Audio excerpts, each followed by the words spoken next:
On the shore, relentless in the war, the legions in our hearts, shed waters in our balls. The spirit and the flesh, the emotions that arrest, the cerebral will contest, propelling the unrest.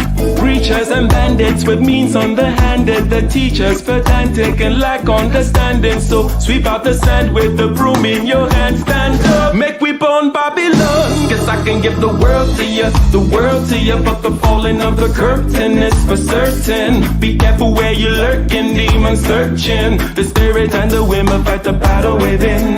Cause I can give the world to you, but the falling of the curtain is for certain. Be careful where you're lurking, demons searching. The spirit and the women fight the battle within.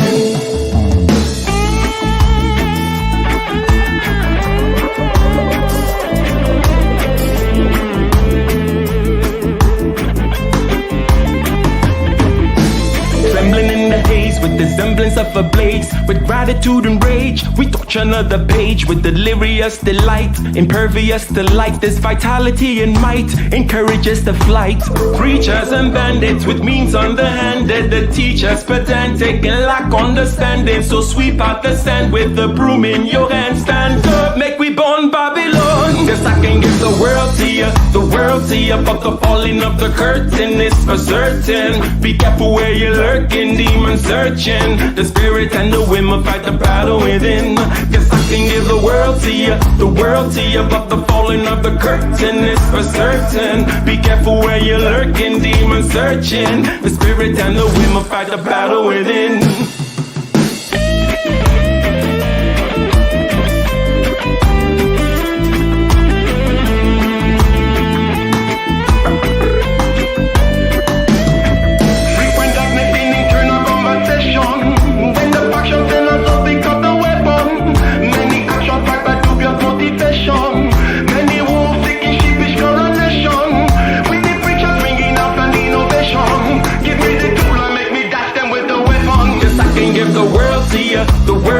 But the falling of the curtain is for certain. Be careful where you're lurking, demons searching. The spirit and the women fight the battle within.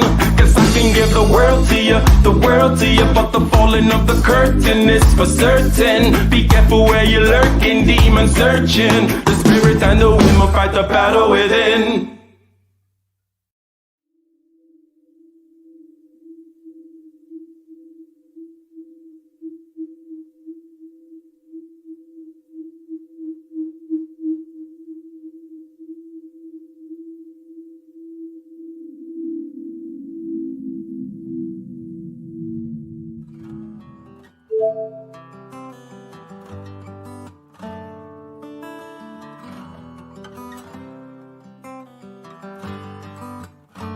In the den of iniquity, vicinity no pretty, calamity fi hit we any moment, what a pity. Tomorrow never certain, what dwells behind the curtain? The face of evil smirking, with the shifty eyes averting. It's not a steady bubble, that either pop or topple. Many will fall and stumble, let the dozers gather rubble. From LA to Colorado, Guinea to Burkina Faso, cannon could reach the towers and the troops will storm the castle.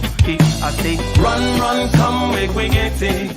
Because the peace that is bestowed upon the meek is overrated. So run, come, make we get it. Calling all your daughters and your sons, we come forget it. I say, run, come, make we get it. Because the peace that is bestowed upon the meek is overrated. Lord, run, come, make we get it. Calling all your daughters and your sons, we come forget it. With the rubble steady rising, and hearts are compromising. Convictions here are stifling, making evil appetizing. The fists are steady forming, and countenance is falling. Defenses are withdrawing, possibilities are falling. In these your circumstances, evil will make advances. Pick up your sword and lances, and be sure to take your stances. Victory is never promised, the battle is upon us. Gather the brave and honest, and the righteous in your corners.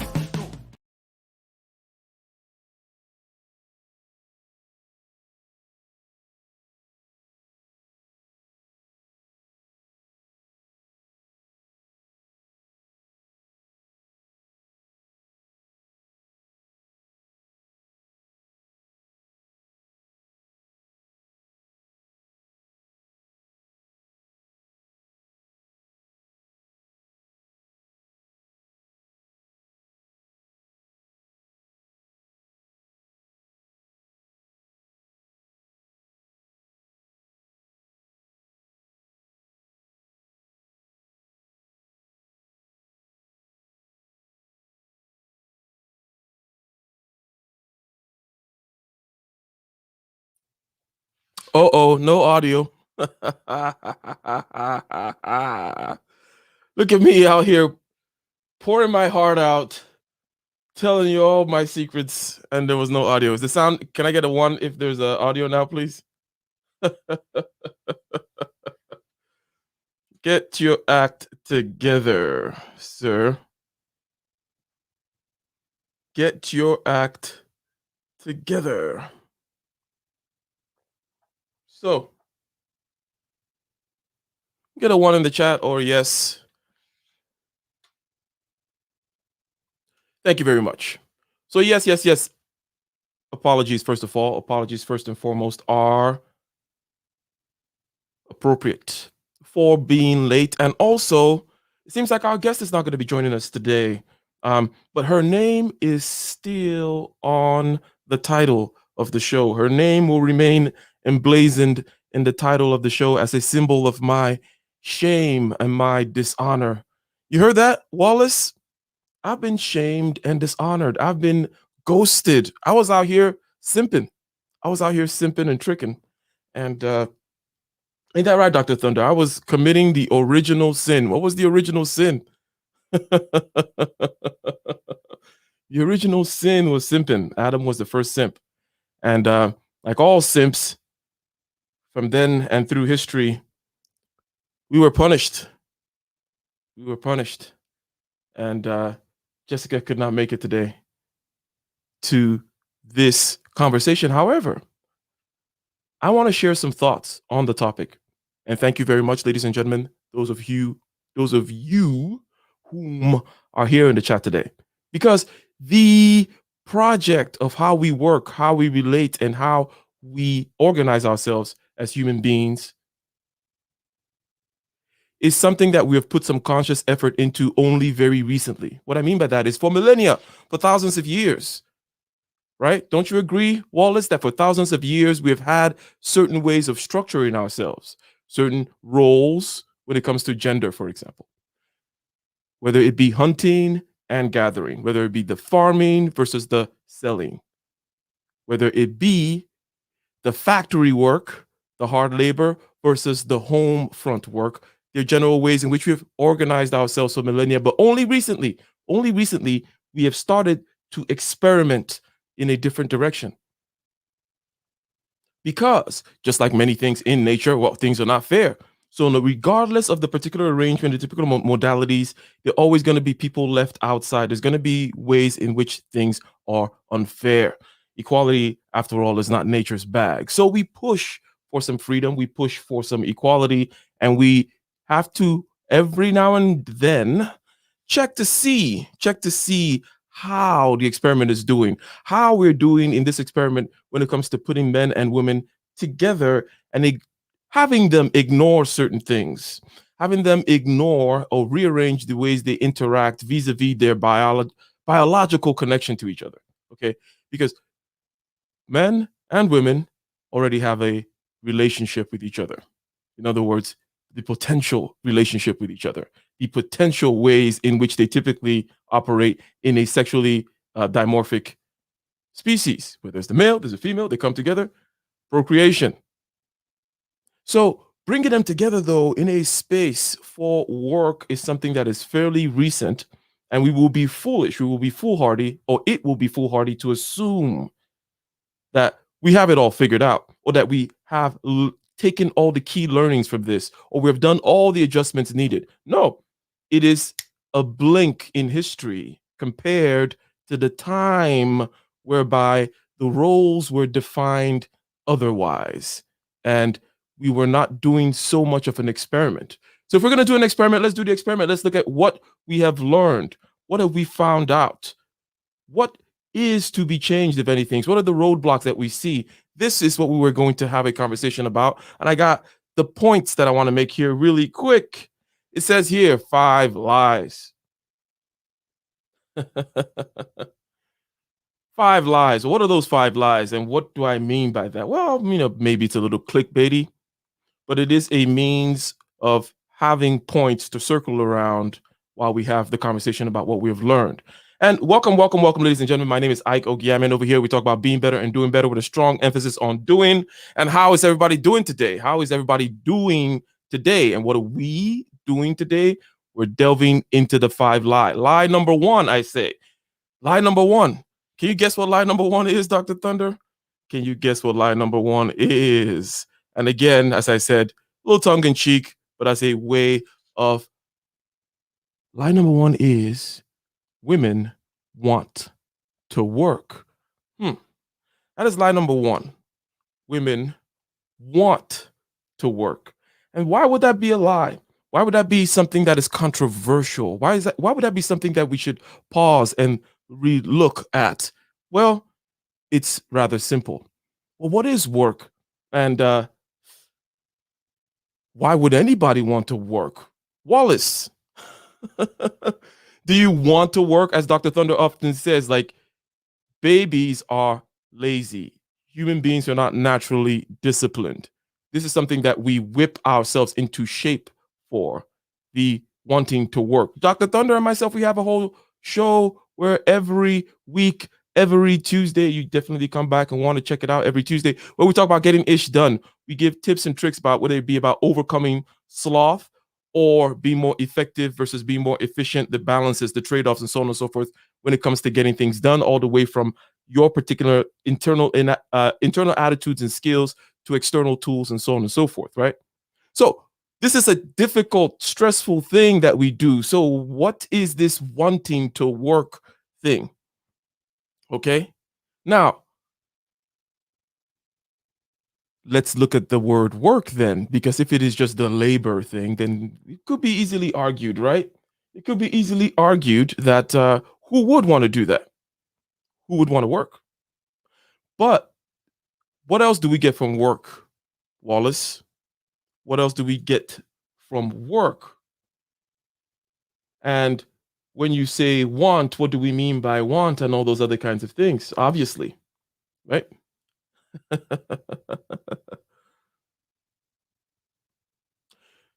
We get status from work, from roles and things like that. We get to play the status games with that. We get to be the number one biologist in North Carolina. We get to be the number one podcaster in this local market or whatever it is. A particular kind of hierarchy, which is rewarded, recognized, and for which status is bestowed upon you, is related to your work, right? Rewarded, recognized, status bestowed upon you related to your work. Now, status is what is a very, shall we say, one of the more important non tangible aspects of what we get from work, if you will. So we're going down in there and say, well, people just say things blindly like, well, women want to work. And I'm like, well, who wants to work? And what will work mean in this case? So, okay, well, people want status, right? Don't they? People want status. Thank you very much. Boris N in the house says, good job, brother. Omo Naija in the house, indeed. So, status, money, a sense, or at least a story about freedom, economic freedom. It's more or less the more from the end of shall we say, more solid to the more BS when it comes to work. Money, yeah, you get money from there. You also get a certain amount of status, but the freedom aspect, not so much. That's more in the Storyville thing. So human beings and women would want status, right? And they want freedom and they want a certain kind of autonomy writ large, right? So isn't it just the case that or shall we let's ask this question then. Is work a good, an appropriate, or perhaps even the best means of getting your status, your recognition, your freedom, and so on and so forth. Um, is work the appropriate thing? Like, what does work? What does your if you're not perhaps if you're singularly driven to be the person who's going to revolutionize heart surgery, or you are this guy who wants to come up with the next theory of everything and you've been obsessed with that since you were 6 years old. But other than that, the economic landscape, the landscape of exchange, and so on and so forth, the landscape of giving values can offer many other means of giving values, exchanging values that other than, shall we say, work. Um, you can define work in many ways. You can define many scenes. Some scenes are not so pleasurable, like the cubicle scene and the freeway scene, the driving scene, the Zoom call scene, even perhaps is not so palatable, is it? So, what exactly is it about that construct that is so enticing? And I would say that being honest human beings, we know it is not the Zoom call or the freeway or the spreadsheets or the cubicles. No, it is not the actual work, is it? It is the social recognition and so on and so forth. So, that is the lie, because the lie simply says, hey, women want to work, rather than say, well, women want social recognition, status, a role, and a means for autonomy and freedom. Would you disagree with that, Wallace? Would that not be a more precise, more high resolution statement than the old statement that somebody out there wants to work?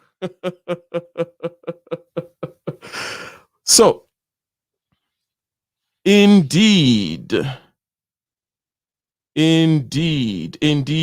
Shout out to you, ladies and gentlemen. Let me see what is going on in the chat here.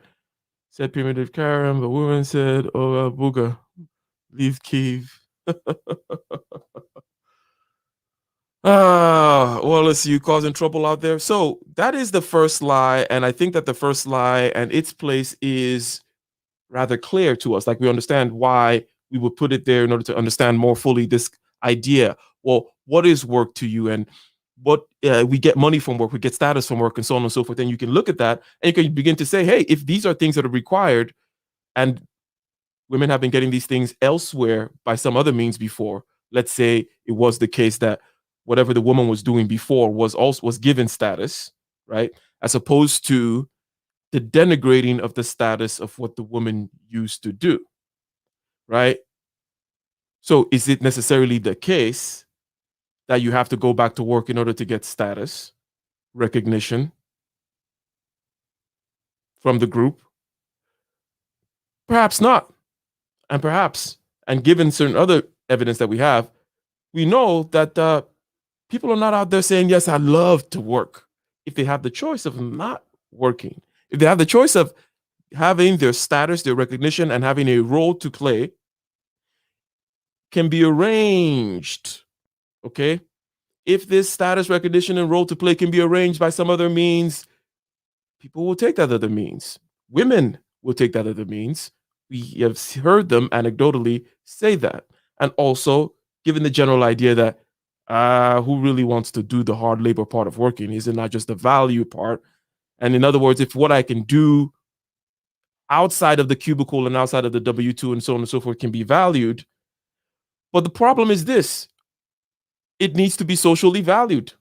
So even if Dr. Thunder values it, how can the woman be satisfied, okay, when it's just you that values the fact that she is a homemaker, but outside in the world, she does not get status for this, okay? Now, this is an aspect of the lie number one, women want to work. That is lie number one, ladies and gentlemen. And this is an aspect of the lie that needs to be elucidated. We said, what is the definition of work? What do we get from work? We get status, we get money, we get a semblance of freedom, and so on and so forth, recognition, blah, blah, blah. Those are the things, those are the values. Okay, cool.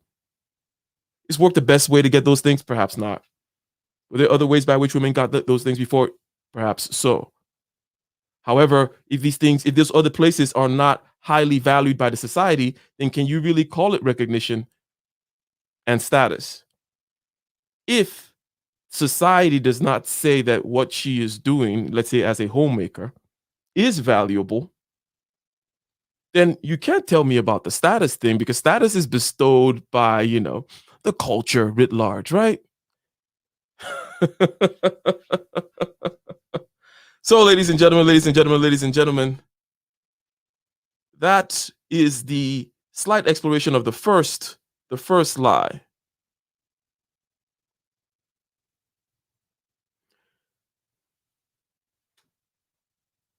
Just take a short snapshot of that. Number two is, well, how about, well, women just want parity, just want the equality, and there's nothing wrong with parity. Okay. What could be wrong with parity? And that is what we want. It's a two-folded lie, I would call it. Now, let's start with there is nothing wrong with parity. Meaning, if there is a certain representation of people in a group, right? 13% African American, or 51 or 52% female, whatever it is the population is, and parity says, hey, then in every field of life, you should have equal representation. If there are 13% African Americans in the country, then you should have 13% African Americans in engineering, in medicine, in pharmacy, in tech. Everywhere you should see that. Otherwise, there's something wrong. Parity is that kind of an idea. And this is the way in which it is argued, right? It's not like, you know what, let's go ahead and show this, because otherwise it may seem like I'm making it up that they don't just look at numbers. They do look at numbers, and it is taken for granted that parity is a value. I'm saying that's a lie. It's a half of a lie. And then that parity is what they want is another half of a lie. Obviously, things are a little bit more subtle than that. Are they not? Are they not? So let's go ahead and see. This is something here about the profession of economics. The profession of economics in the United Kingdom. Okay? And let's see what they have to say here, just so that we look at this idea of parity and the way numbers are looked at, and so on and so forth. Fair use. The economy affects everyone, and every decision we make, no matter how small or intimate, feeds in to affect that economy. But those studying and researching the economy are not necessarily representative of wider society. And that's a problem if we want to build a better understanding of the economy and to push policy forwards. 25 years ago, the Royal Economic Society established a Women's Committee with a goal of monitoring women's representation in the UK economics profession. This year marks the silver anniversary, providing a good opportunity to both reflect back on what's been achieved and to highlight the potential and challenges that lie ahead. Today we are releasing a report which looks at the representation of women in economics from the degree level all the way through to the professorship. We find that women are better represented in economics now than they were 25 years ago. In 1996, women made up about 27% of economics undergraduates, 30% of economics graduate students, and no more than 18% of academic economists. The latest data, which are for the 2018 to 2019 academic year, finds that women are about 32% of economics undergraduate students, 50% of graduate students, and 26% of academic economists.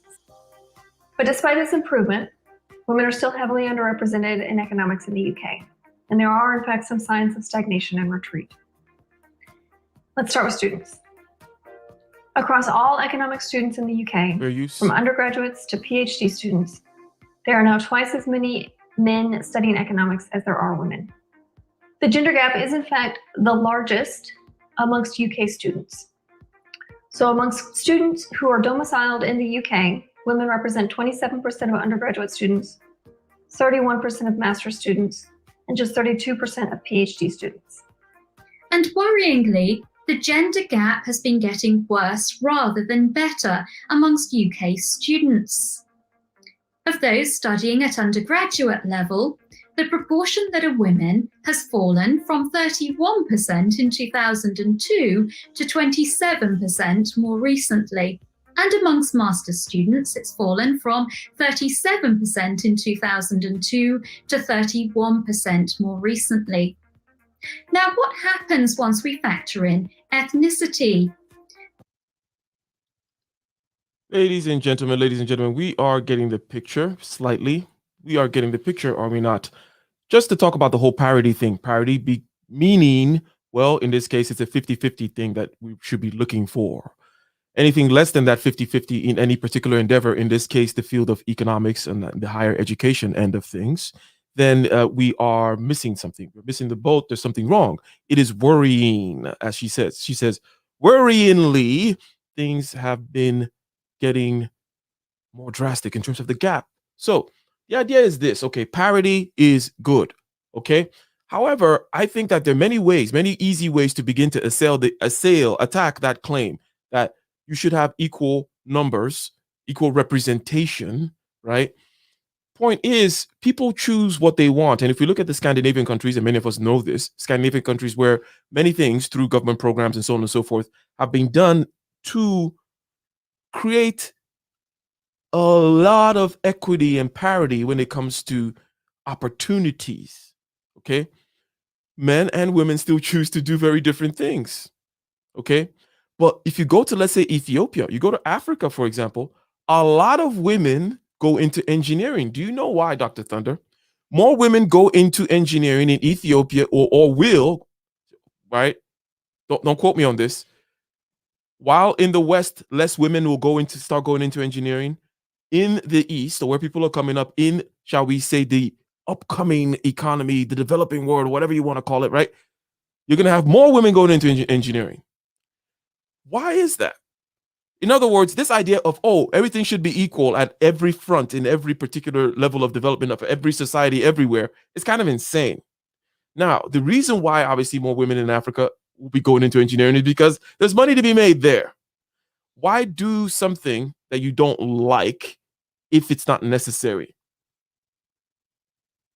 Why do something that you don't like if it's not necessary? Is the idea here. The woman over there in Ethiopia says, I got to work. What are the best opportunities? Over there in engineering. So I'm going to go there at the engineering school. A woman in the West says, the work thing, yeah, I like some status and some this and that, but do I have to break my back to go do something I don't like, such as fidgeting with things? Generally speaking, women prefer people than things, right?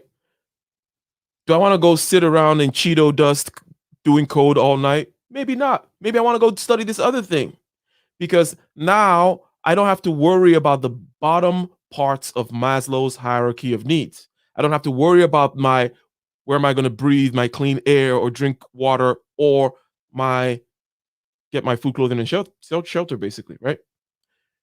If I don't have to worry about that, I'm going to make different decisions going with my temperament and what I like.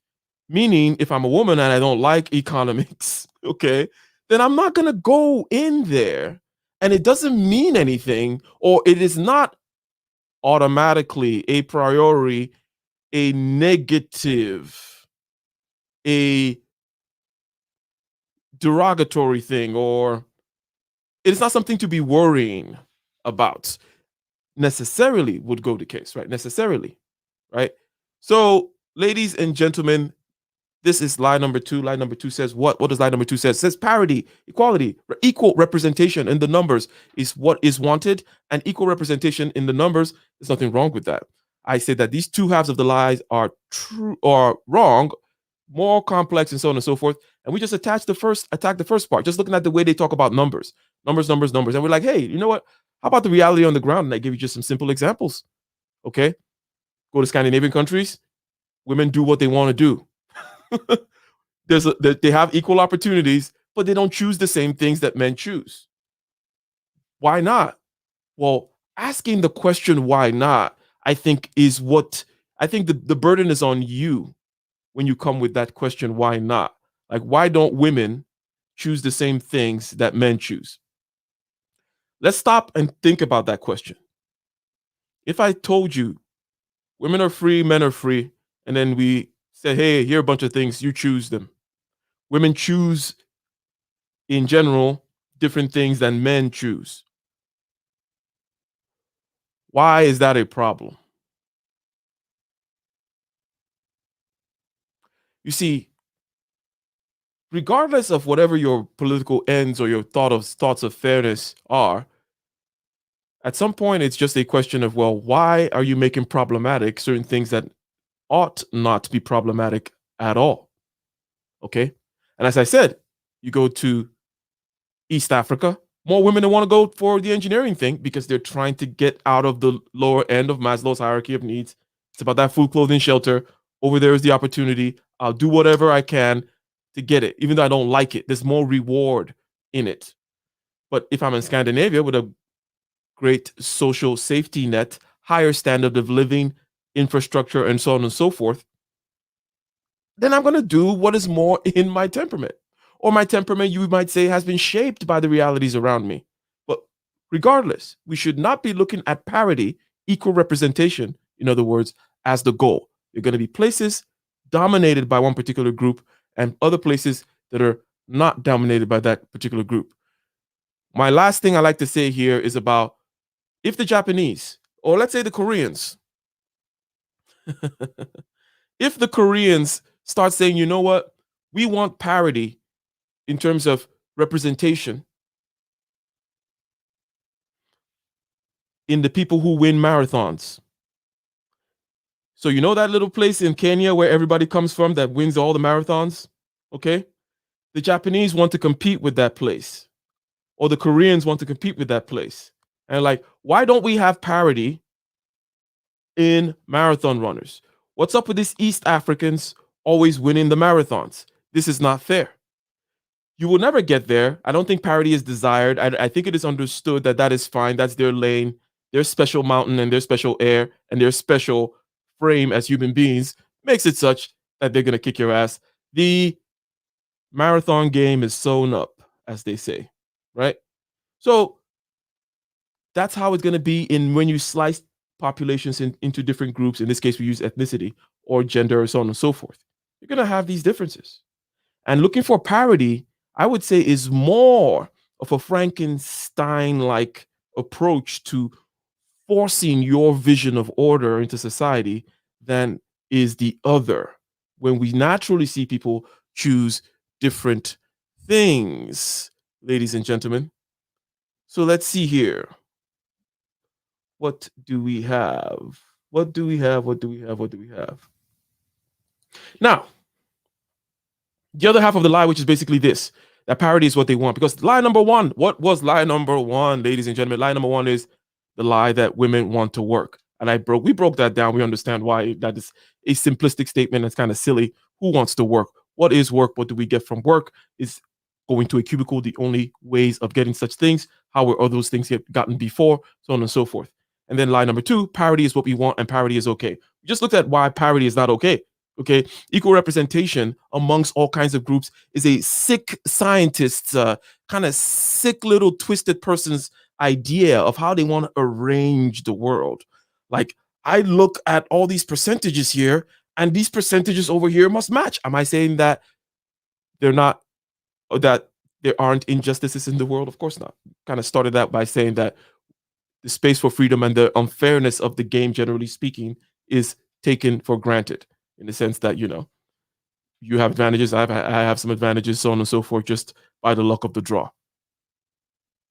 However, the fact that parity is actually what you want is not true, because you only want parity in high status positions. Does that make sense, Wallace? Does that make sense, Dr. Thunder? You're looking for parity, equality, equal representation in high status pursuits, high status endeavors, not looking for parity in certain other things. I need not go over this obvious examples, right, of like why this is the case. So it is more, the more we talk about this, the more we see the need for status, the human need for status, the social need for status representing itself as the underlying thread in the fabric that needs to be addressed, right? It's not about work. It's not about W-2s or cubicles or titles, right? That these things have to do with social status, recognition, so on and so forth. And they're quite twisted and problematic given the fact that we've embarked upon a particular experiment in the modern day, right? So the fact that you're saying that you want parity is not true, because it is clearly saying that you want parity in high status pursuits. You want parity amongst CEOs and high paying athletes. You want parity amongst the C suite of companies and things like that. College graduates, I mean, you don't want parity amongst the ditch digging aspect of things. So there is a outburst of this idea that this is all about status. And as I said, status is a status is a thing. Status is a thing not to be balked at, not to be ignored, not to be shamed away either. You know, there was a seeking of status. So, however, when the art of, shall we say, whatever the feminine role was in the different societies prior to the recent changes, right? When that had its status and so on and so forth, there was not a problem. But the thing is, it needs to be socially accepted. The woman needs to feel from the outside world that she has status. If you come up with some kind of a weird idea of like, well, but it's just, then you know, or you should at least recognize that this is a problem, right? That if the outside world does not recognize nature as given status and the natural roles that come out of nature as being status worthy anymore, then you understand that there's a quandary there. You can't go around and trying to say that I'm giving somebody this carrot, but the carrot doesn't exist. The carrot exists in the social sphere. And if the social sphere does not give that status anymore, does not give that carrot anymore, then you cannot tell the woman that, hey, why don't you just, why are you seeking status over there in the workplace? It's because where else is she going to find the status, right?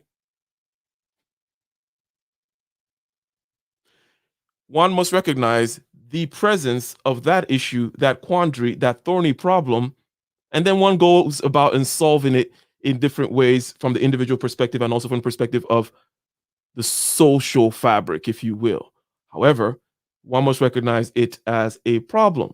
So we talked about line number 2, which is parity is what we want, and that's there's no need to argue about that. You don't want parity, you want parity in high status endeavors, and also perhaps you even want dominance in those particular places, and it's fine. And so you're playing a power game, and it's understood, no biggie.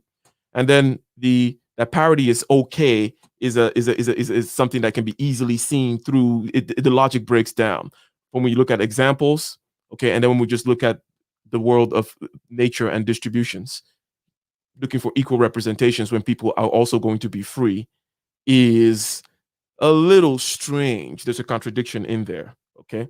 So, ladies and gentlemen, shout out to Jared in the house. Jared just showed up in the house. Yes, yes, yes, yes, yes.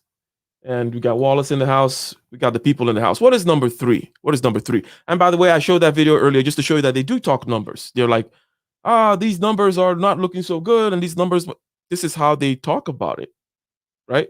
So while it feels like this entire topic is obvious, right? Like, oh my God.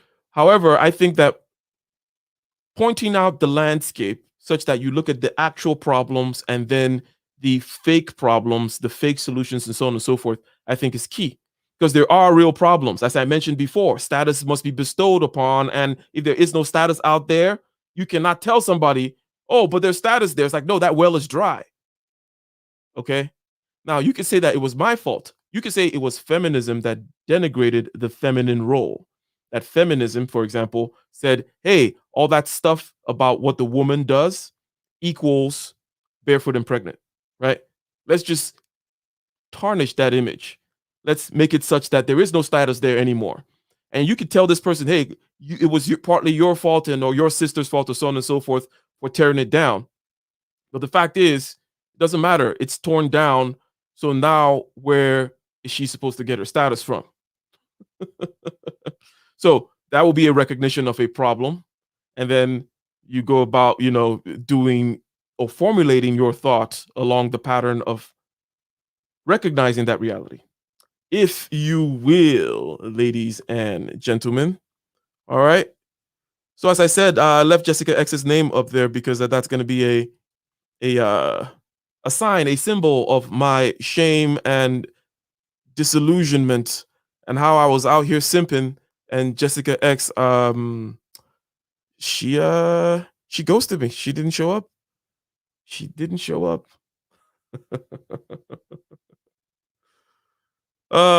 So we've gone over two of these so far. Okay? Two of the lies. Lies, lies, lies, lies. Lies, lies, lies. Two of the lies, ladies and gentlemen. Two of them have been gone through. Now, lie number 3 is what? Lie number 3 is that women support other women in the workplace. So, now this is the one where I was definitely gonna, rely heavily on Jessica X to kind of get certain points across here, but this is not not the case. This is not the case, ladies and gentlemen. Right? So let me combine it with this other lie, that the women can be part of the boys club, okay? Which is also part of another lie, that men don't want women at work. So there are like 3 lies bunched up in here. And all these lies have to do with actual women in the workplace. Do men want them there? Right? Can women be part of the boys club? And do women support each other in their attempt to be in the boys club? This kind of talk is important because it avoids all that BS about like, oh, it's just about diversity and inclusion and this and that's like, but no, hold up. Let's talk about how things actually work. We have all worked before, or we all have participated in various organizations, and we know how generally things flow, right? So we can talk about how things flow and how it is different when the women come in. So let's say, okay, you listening, Wallace? If you're listening, Wallace, remember this. We have Sarah. Sarah is a bright young engineer, and she wants to be in the league. She wants to be in the boys club, right? Okay. The boys in this engineering company, doesn't matter what their names are, okay? They're like, great, okay? Sarah is in the club, right? However, is it not going to be strange if one of the boys' wives sees Sarah's texts in the group text that the boys and the people at work have, and oh, I'm gonna go hang out with the boys from work after work, but who is this Sarah? Huh? I thought you were hanging out with the boys. What's this Sarah? So, what is this? You have one woman, okay, which is the wife of one of the boys. Let's call her Jane. Jane is the wife of one of the boys. Sarah's a young and upcoming engineer. She likes to hang out with the boys. They want to go and drink beer after work. Right? All good. But Jane is like, whoa. Who's Sarah? Right? But the thing is, Jane is an accountant also, and she is someone who is also trying to get in the network of the boys in the accounting company. Jane doesn't see that her and Sarah are in the same struggle because no one yet is recognizing the importance of biology in the situation. No one is recognizing that primary potential relationship between men and women that is always on the table. Everyone is pretending like Sarah hanging out with the boys for, after work for beers is the same thing as the boys hanging out. No, you cannot pretend that. That is not true. That's not how it works. And Jane, the wife of one of the boys, doesn't look at it that way, even though Jane is trying to get in with the boys at her job. So here's the thing: everybody should just kind of shut up and look at the situation for what's going on, right? It's like, Jane, shut up. You're trying to hang out with Devin and the boys too and be part of their thing. You guys go out to lunch. Sarah is your sister in arms. Sarah is going to be going out to lunch with your husband. Is that cool, though? That's the question. Is Jane cool with Sarah hanging out with her husband?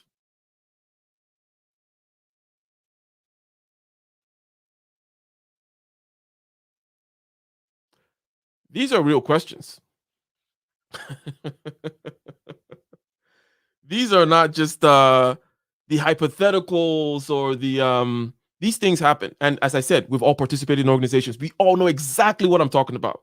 We know about lunches. We know about after work beer sessions. We know about work group fishing sessions, maybe once a year, something like that, right? And getting S-faced with the boys in downtown Fullerton one night, that kind of a thing. But the thing is, will the Sarahs and the Janes of this world, how do they come into that picture? Because you see, the boys club and not being able to come into it is a valid complaint, right? If a woman says, hey, you guys hang out and I'll never be as close to you guys because or in order to be as close to you guys, I need to join the club, right? So I'm like, okay, what do you guys, okay, you guys like it? Okay, cool. I'm a cool chick. I'll join the club, right? And everyone's like, yeah, the boys again in the club says, yes, Sarah's a cool chick. Sarah can hang out. But it's not that simple, is it? Because we cannot just ignore biology and we cannot ignore the wives of the boys and Sarah and this and that, the dynamic. Okay. So now what is to be done about that? One can see all kinds of things that could be done. One can make principles by which one chooses the best. One could say, okay, we want to do something that is not so repressive and limiting. Because one repressive thing to do, just be like, well, no more hanging out with anybody. Nobody hangs out with anybody anymore.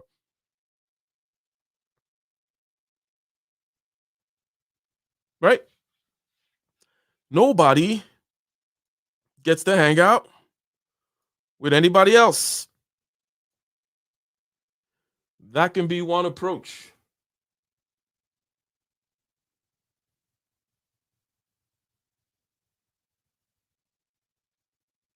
So the ideas here are kind of simple. I just think that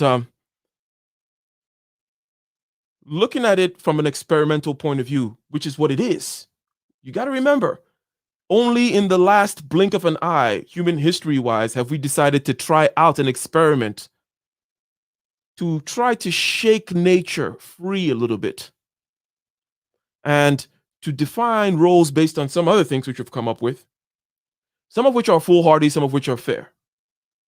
However, once you embark upon this journey, you need to then have your eyes open. Okay, if you're stupid, that's fine. You don't have to, this is not your problem. Isn't that right, Jonathan Barronville? Shout out to Jonathan Barronville in the house. And yes, by the way, I like to preempt the crowd and call myself a misogynist. What am I? I'm also a white supremacist as well, apparently. What else?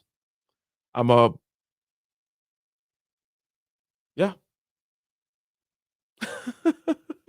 male chauvinist, misogynist, white supremacist. So, ladies and gentlemen, these are valid questions because when you look at the scenario as a empiricist, as an engineer, as someone who's running an experiment, you want to look at the actual workings. If you have the brain cells, right? People who don't care or don't have the brain cells, that's fine. It's all good. Whatever. You don't have to pay any attention. However, you look at the actual workings of a Sarah trying to get in the boys club along with a Jane that is the wife of one of the people in the boys club. But Jane is also trying to get in the boys club in her crew. But they're fighting each other, okay, because it's one thing you can get texts from the boys all night. It's a group text, right? You guys exchange memes. Jared, let me get a 1 in the chat if you know what I mean by you got to work of your either old college buddies or people in the same profession or at work, right? That sphere. And you guys have this group text, right? And you guys exchange memes. 1 a.m. at night, 2 a.m. You guys take pictures, whatever, like, oh, look at this new whiskey I found, blah, blah, ha, ha, ha, right? So what if there's a Sarah in that group and, Sarah is always texting you stuff? What is Jane, your wife, going to think about that? And Jane is also Jane is wondering, right? How come I can't get in the boys' crew? Jane doesn't know that the boys' crew in her company also have wives. And just like Jane, they're stopping her. Jane is stopping Sarah from getting in the boys' crew. Some other person's wife is stopping Jane from getting in the boys' crew because Jane doesn't want to see no goddamn texts about whatever. Who's Sarah? But that is the crew at work. That is the socialization at work. No one is being hypocrite, chauvinist, crazy, or anything here. We just found ourselves in a pickle. And that's why I see laughs in the chat. If I was saying something that was controversial or crazy, then there will be lots of statements in the chat about like, oh, this and that. But no, it's just laughs because like, yep, this is the reality. This is how the social reality plays itself out. So Jane is out there fighting herself.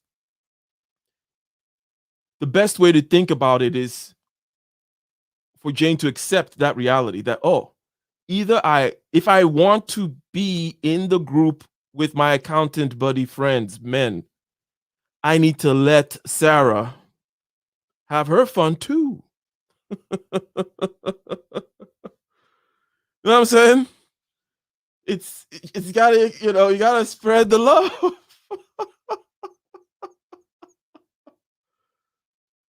Ain't that right, Jared? Jane has gotta cool it like, hey, we all gotta, this is for the women's rights, man. Sarah can't be holding Sarah back. Sarah wants in. Let's let her in. So this is the kind of thing that we're facing out there. Shout out to Clue. Shout out to Clue says, yo, Ike. Thank you very much for the $5 super chat. And again, shout out to Jonathan Barry for the $50 super chat. Thank you very much for the support. But these are very simple things, and we're line number 3 right now, okay? Because line number 1 was, hey, women want to work. Line number 2 is parity is what we want, and parity is okay. Line number 3 is that women support other women. This is also tied in with the fact that women can be part of the boys' club. These are kind of like 2 lies together. And then there's a line number 5 is that men don't want women at the workplace. So all these last 3 lies are very socially interconnected. And that's why I'm looking at them through the lens of these Sarah and Jane and the boys' club and stuff like that. That's how we can see the lies. The boys' club has no problem having Sarah around, by the way. I can tell you, okay, personal experience. I'm an engineer, right? Most engineers are dudes. Okay. Now, when there's a lady in the class, which was about, shall we say, definitely in the 10 to 15% max. Okay, sometimes less than that. But when there's a lady in the class, it's a nice thing. You're like, oh, great. There's a lady in the class, at least. This is good. I'm going to wake up at 8 a.m. and listen to calculus and the flow diagrams and the pump and this and that and the other and this equation and that equation and Bernoulli's equation. Then at least something is looking nice and smelling good around me. That's good. No problem. I don't have a problem with that. Also, as an engineer, as an employer, when the woman kicks ass, I don't care. Work needs to be done. In other words, especially in this field. Listen, adult supervision, okay? Chaos reign. Blind guy, his wife, their life. In certain fields of the world, such as, let's say, construction field, engineering, the trades, physics, building stuff, getting ish done, building computers, writing code, and so on and so forth, you can't BS your way through it. So when the woman, by the way, which a couple of my employees are engineers, female engineers from Ethiopia, kicking ass. When they kick ass, I don't give a crap if you're a man or woman or whatever. Like, you're gonna get the rewards. You're gonna be ahead of the line. So, as a guy in one of those fields where there's not a lot of women, it's not because we're sitting there being like, yeah, how can we make this more of a sausage fest, right? We don't want no, how can we make it more of a cock fest in here? Okay, no. And even if you wanted it to be a cock fest, you already had you already had more than enough. So it is not the case in that regard. And also in the particular fields in which I am in, these fields where you have skin in the game, where you can easily measure where they come up against reality, competence is all about competence. You can either build that wall like the best wall building SOB, or you can't. And when you build it like the best wall building SOB, it cannot be denied. Everybody wants your service. Like, no, they're gonna be like, oh, well, you're a woman. No, that's not the case. However, the real issues are in these situations which I just described. The fact that Jane wants to be in the boys' club, but the boys' club involves beer drinking and meme texting and maybe some hanging out after work and so on and so forth. But Sarah can't be doing that because Jane, the wife of one of the boys, is like, what's going on with that?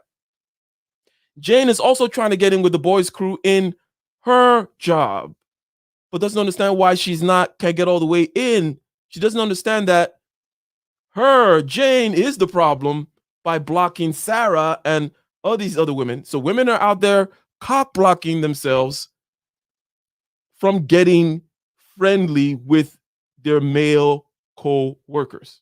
So the thing is Jane, let me put a 1 in the chat. Is Jane unreasonable? Jane is saying, hey, Jared. Okay, you can't be getting texts from this Sarah person. Who is Sarah, right? Give me a 1 if Jane is unreasonable, or 2 if Jane is, reasonable. 2 says Jane is reasonable. Jane is saying, Jared, look, you can't be getting texts from this Sarah person.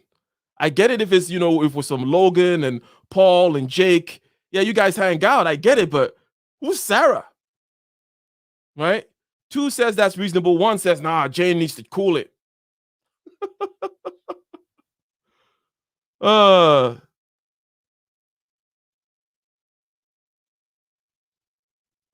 Shout out to D in the house. $20. Damn, look at you representing, opening that wallet.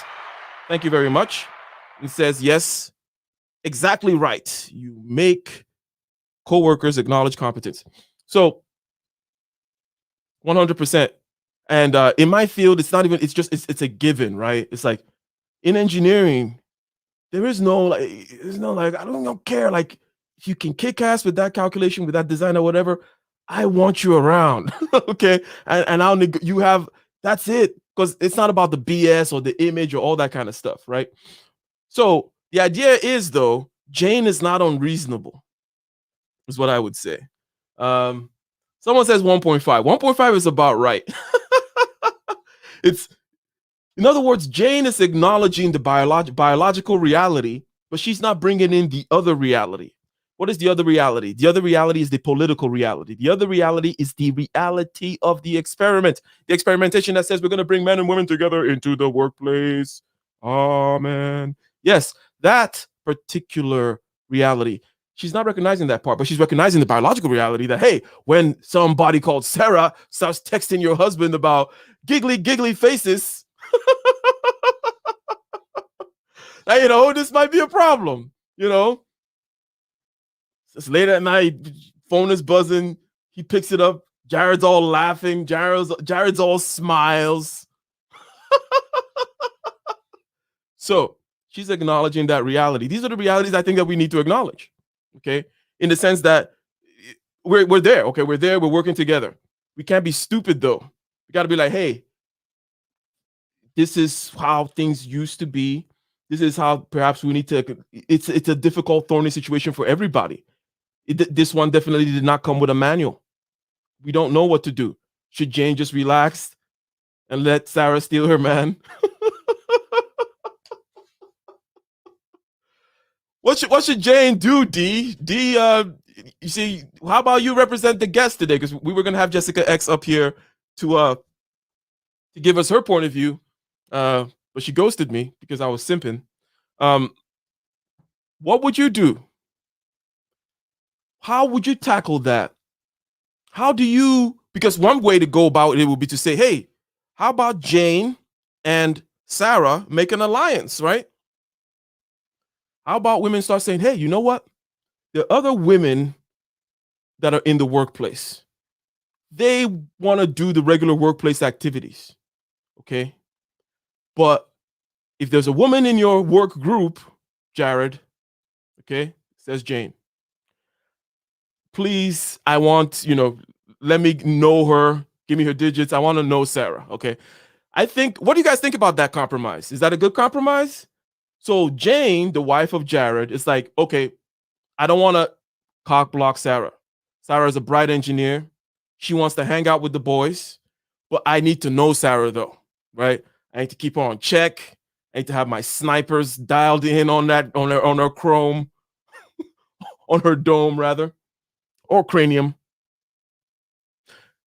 That I think is a fair balance, one possible one. Or you could just be like, you know what, shut it down in a certain sense, whereby there's going to be the boys' crew and the boys texting each other memes and laughing, and the boys drinking beer after work, but Sarah can't join because it's too dangerous. Because it is too dangerous. Let's listen to some of the rest of these these stats that were shared here, just to kind of flesh out the picture vis-a-vis number two, line number two, which is parity is what we want and parity is okay.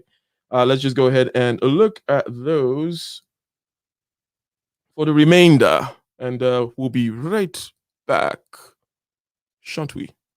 Well, the proportion of women is a little bit higher amongst Asian ethnicity and Black students, where it stands at 31% and 33%, compared with 25% amongst white undergraduates.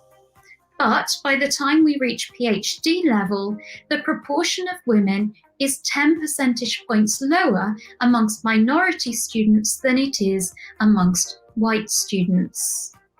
Turning from students to academic economists, only 33% of economics lecturers, 27% of senior lecturers are readers, and 15% of professors are women. Now, these figures are certainly better than they were 25 years ago, but the improving trend is starting to level off, particularly for lecturers and professors.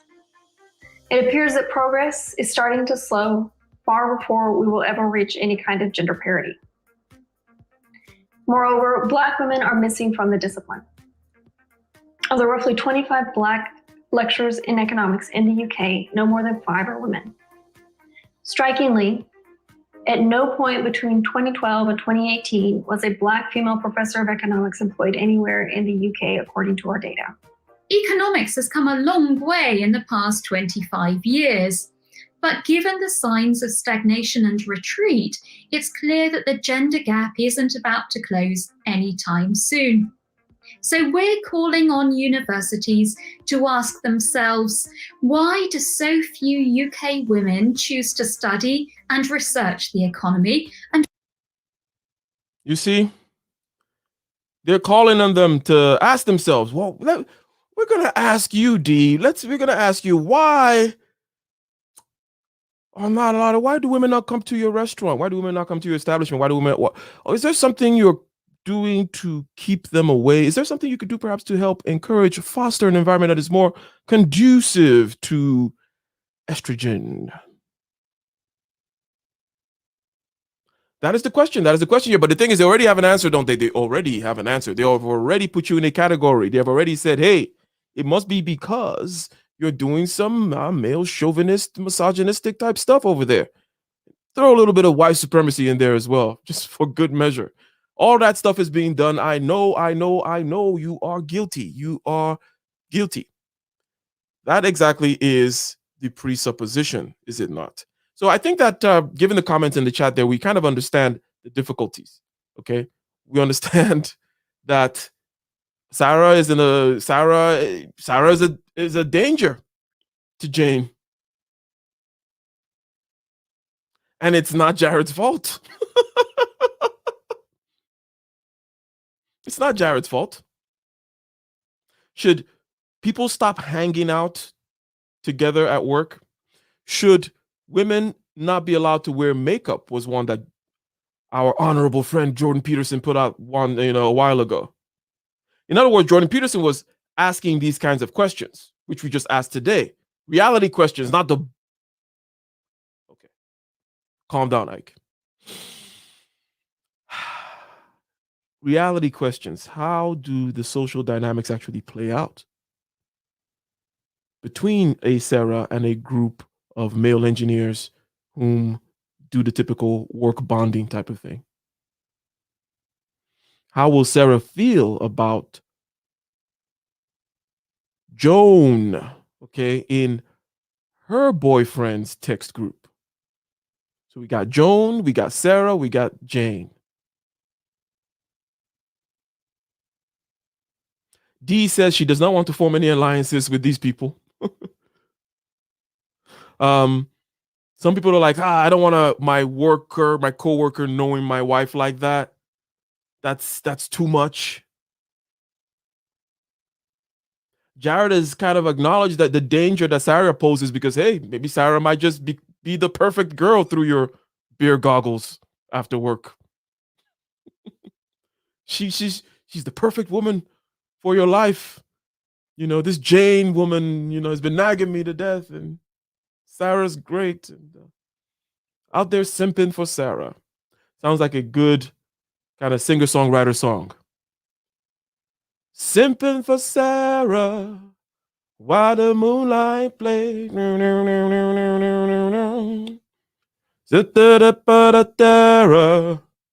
I'll be on my way. Ended up being some kind of country song. Simping for Sarah. Nice harmony. You get the picture, Dr. Thunder. You get the picture. Nice harmony. Maybe a little harmonica solo at some point. Simping for Jessica. See? Yeah. But Simping for Sarah just flows, though. Simping for Sarah flows. So these are the 5 lies we wanted to explore.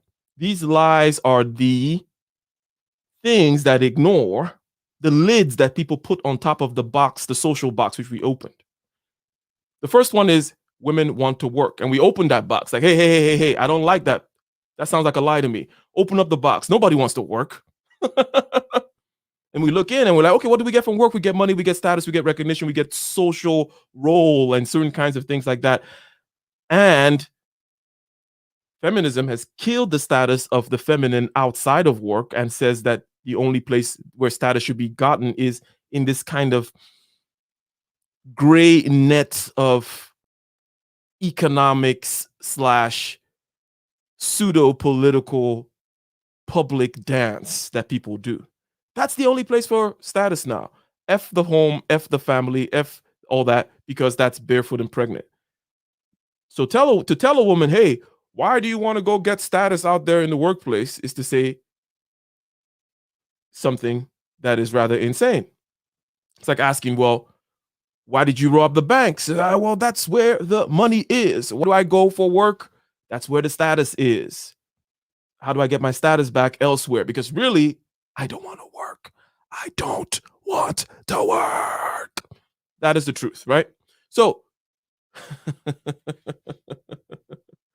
that is the truth, and we know it, and we have anecdotal evidence of it, and we have other ways of just using the reasonable logic, which we just kind of went through, that, people do not want to work. And then the idea that women want parity and parity is a good thing. Well, parity is not always a good thing. People need to be able to be free to choose different things. Not everybody wants to be a coder. Not every woman don't want to be economists, maybe. Okay, maybe they don't want to be economists. Maybe they want to be biologists. Maybe the fact that there are a lot of women in biology and medicine, you know what? Here's a novel idea.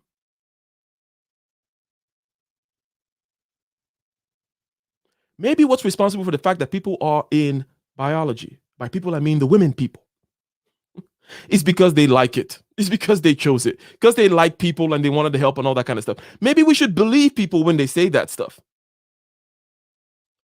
Believe their words, but also believe their actions. And if that's where they want to go, so on and so forth. So no, it's not parody. Parody is not always also a great thing. Plus, also you just want parody in high status endeavors. It's not like you want parody. You want parody in high status endeavors, which brings us to our first point that this is a status game. And this is not anything to be shunned or, oh, status game. How dare you play the status game? It's like, no, everybody should be playing the status game. We play the status game. We are social creatures. It's all status game. That's it. So, but recognizing it though as that gives you an edge in the actual social landscape. And then we had the three other lies that have to do with, well, men don't want women at work. That's a lie. Women support other women. No, not really, not directly. And also we looked at the indirect ways in which they don't support other women in terms of the lie number 5, which is that women can be in the good old boys club, just like any other. And it's like, no, Jane doesn't want Sarah around. Sarah is suspicious of Joan.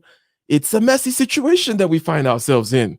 So let's not make it seem like it's simple. Let's not make it seem like, oh, on this side, we have the, Jane, the Sarahs of people just wanting to work. They want to work. And these ridiculous engineers don't let more women into their, Silicon Valley, and they're always having these orgies and these parties. And by the way, this is something that you can look into. Okay, I could have shared the video, but I'm going to go ahead and end the stream now soon. Could have shared the video of the whole scandal about Silicon Valley parties. You heard that one? It was kind of like Me Too adjacent. The whole kind of like, oh my God, it's such a bro culture. Like everyone is out there just like in fast cars and they do, they're snorting coke off of this and that. It's like, well, hey Jared, hey D, what are you gonna do when you get money? What are you gonna do? You're gonna do what you want to do, right? And people, okay, whether it be at your freaking or your neighborhood Applebee's, right, or in Tijuana or wherever, people like to do that kind of stuff. Okay, people like to ride to a party in a Lamborghini, pull out a big bottle of expensive champagne, and snort coke off the crack of exoticals. Okay, they painted that whole picture as though, oh, you see, this is part of the culture that keeps women out because these people are out here partying, and you're just like, what the? This is the BS that we don't want to be talking about. The real problem is between Joan, Jane, and Sarah. How, and also with Jared too, he's caught in the middle of this. How do we work the social dynamics? How can we cannot ignore the biology between men and women. Jane cannot ignore the danger that Sarah poses. That's the reality. Not any of this bullshit about, oh, you just want to try to keep this one doing this one. It's like, no. It's none of that. This is the reality, ladies and gentlemen.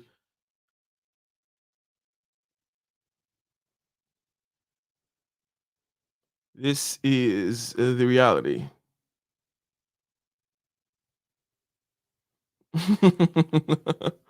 I don't see him like that. He's been my friend forever. Maybe I like a line of snow while I look at, yeah. Maybe you do want a line of snow while you do that. Because so that idea of, oh, these creepy engineers partying over here in Silicon Valley, that's why women don't want to be here. It's like, are you crazy? Women are the first to get into a high status. They want to be at the high status party. Okay. Let me end with a provocative quote. You see, Rush Limbaugh, back in the day, he used to say that, and this is something that is feminism is civil rights for ugly women. It's a painful lens with which to look at this, but it was a jarring one. You see, people with pretty privilege tend not to need the feminism aspect of in order to get their things out of the social landscape. Over here, we don't BS. Over here, we're adults, right? So we understand the reality of interpersonal relationships. So yes, feminism is about the women who did not want to be at that party or who could not kind of pull at that party, or whom are, and maybe it's another kind of, because you can imagine the person who is okay with themselves and their self-esteem, but they don't like to party. They're not going to be like, why do those people party? I couldn't be part of that party. That's why I'm not in that club. That kind of a thing. That approach was the approach of nobody has to party. No one's going to have a good time. And all those other pretty girls who went to the party, not me. I don't like the fact that those pretty girls are talking about, hanging out with Elon Musk on the massive white Coke table in the back. They get to hang out with Elon Musk, but I don't, because they're pretty. Feminism is civil rights for ugly women.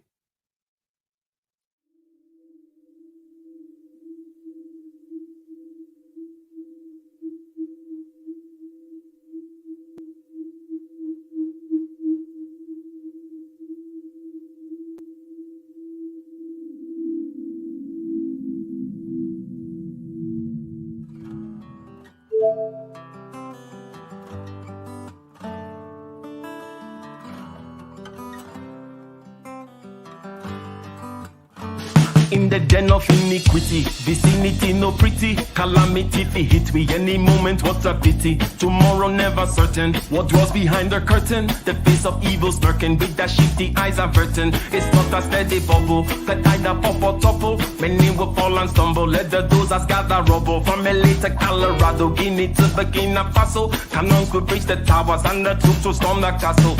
I say, run, come, make we get it. Because the peace that is bestowed upon the meek is overrated. So run, come, make me get it. Calling all your daughters and your sons, we come forget it. I say, run, come, make me get it. Because the peace that is bestowed upon the meek is overrated. Lord, run, come, make me get it. Calling all your daughters and your sons, we come forget it. With the rubble steady rising, and hearts are compromising. Convictions here are stifling, making evil appetizing. The fists are steady forming, and countenance is falling. Defenses are withdrawing, possibilities are falling. In these your circumstances, evil will make advances. Pick up your sword and lances, and be sure to take your stances. Victory is never promised, the battle is upon us. Gather the brave and honest, and the righteous in your corners.